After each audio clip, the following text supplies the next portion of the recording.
आज की कहानी है समस्या का हल दूसरी तरफ। राम ऑफिस का काम करने में व्यस्त था। उसका 10 साल का बेटा राहुल बार बार कोई न कोई सवाल लेकर उसके पास आता और पूछ पूछ कर अपने पापा को तंग करता। राहुल की इस हरकत से राम परेशान हो रहा था।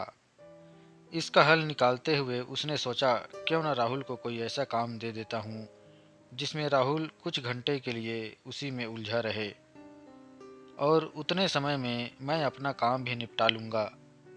अब की बार जब राहुल आया तो राम ने एक पुरानी किताब उठा ली। उसके एक पेज पर भारत का नक्शा बना हुआ था। उसने किताब का वह पेज फाड़ दिया और फिर उस पेज को कई छोटे छोटे टुकड़ों में काट दिया।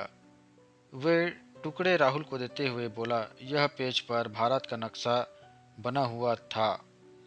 मैंने इसे कुछ टुकड़ों में बांट दिया है। तुम्हें इन टुकड़ों को जोड़कर फिर से भारत का नक्शा तैयार करना है। जाओ, इसे जाकर जोड़ो। जब भारत का नक्शा बन जाए तब आकर मुझे दिखाना। राहुल उन टुकड़ों को लेकर चला गया। इधर राम ने चैन की सांस ली कि अब कई घंटों तक राहुल उसके पास नहीं आएगा और वह शांति से अपना काम कर पाएगा, और काम पर लग गया। लेकिन क्या, कुछ ही समय के बाद राहुल आ गया और बोला, पापा देखिए, मैंने भारत का नक्शा जोड़कर बना लिया है। राम ने चेक किया तो पाया कि नक्शा तो बिल्कुल सही जुड़ा था। उसने आश्चर्य से पूछा, यह तुमने इतनी जल्दी कैसे कर लिया? ये तो बहुत ही आसान था पापा।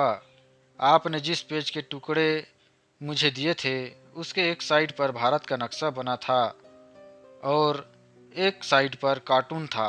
मैंने कार्टून को जोड़ दिया और भारत का नक्शा अपने आप तैयार हो गया। राम बस राहुल की तरफ देखता ही रह गया और बोला, ऐसा भी हो सकता है, मैंने सोचा न था।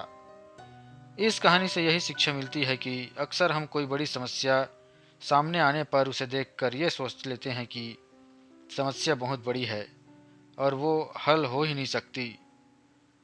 हम उसका एक पहलू देखते हैं और अपना दृष्टिकोण बना लेते हैं, जबकि उसका हल करने का दूसरा पहलू भी हो सकता है।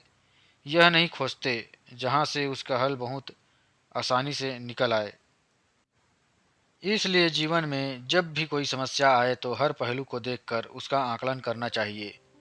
एक पहलू से हल न हो तो दूसरा पहलू और तीसरा पहलू, हर पहलू को आजमाएं, कोई ना कोई हल जरूर मिल जाएगा।